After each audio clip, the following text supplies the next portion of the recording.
Hi everyone. The next one is embedded ID. What I mean is sometimes we need to create the ID using combination. For example, in this case, let's take the person ID with the combination of first name and last name. So in this case, how can we do it? So all we need to do is we need to create another embeddable class and we need to annotate that class with embeddable ID. And we set all the values into the embedded, but there is a problem with that. JPA or embeddable class does not support the sequence generator or generated values as part of the embeddable ID. The reason for it is it expects everything is being set at the embeddable.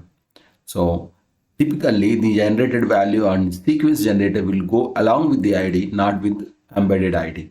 Even though if we create generated value or the sequence generator inside the embeddable class, it will not be generating the value from the sequence. In such scenarios, we need to create ID or whatever the value we need explicitly. Get the sequence next value and set the value on the embeddable ID and then save the object. That's how we need to do it. We can use the combination of unique columns. In this case, email ID is our unique. So what we can do is we can combine all three into one.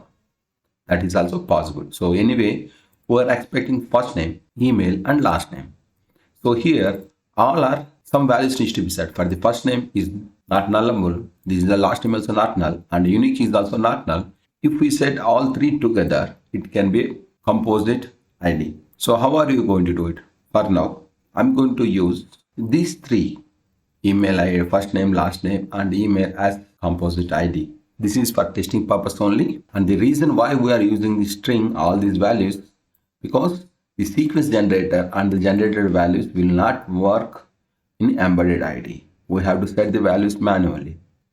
So instead of calling the sequence manual and getting the values, I am just using another set of columns just to demonstrate composite ID.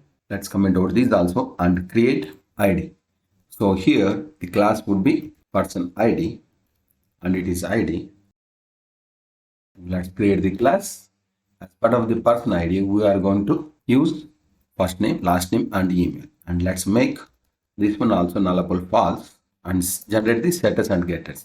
I've generated setters and getters. As an object, it is suggested to implement serializable and generate hash code and equals method.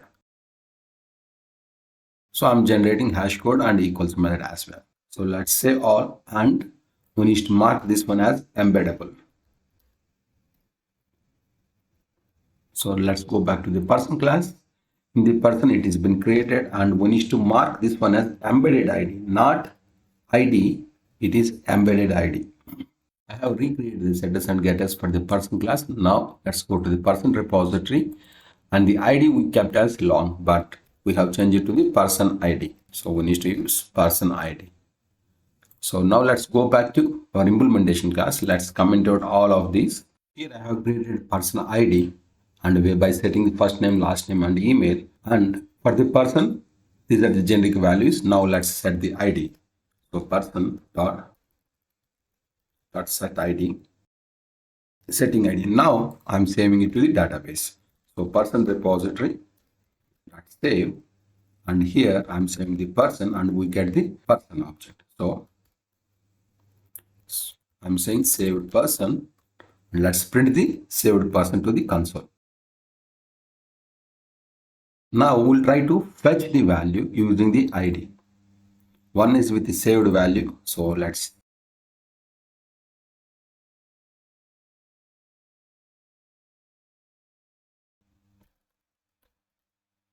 adding person repository that find by ID and I'm passing ID. Save all the files and we forgot to set contact. Let's set the contact also. Otherwise we will be getting an exception saying this contact is missed. So I set the contact also. Now let's run the application. First of all, let's check the create table. As part of the create table, we are expecting ID as a composite. So if you see it, the primary key is been created using email, first name and last name. Remaining will be as is. There won't be any changes. and while inserting it, we inserted with right values. When you observe the saved object, so we got the person ID, first name, last name, and this one. And when we are fetching the data by using person ID, so in that case also we got it as we expected. So here person ID is been used using first name, last name, and remaining fields has been unfetched accordingly. So this is how we are going to use embedded ID. But as I mentioned earlier, we can't use embedded ID with the combination of sequence generator or generator values because that does not support. In order to do that, we have to change the strategy. We need to follow another approach, which would be discussed later.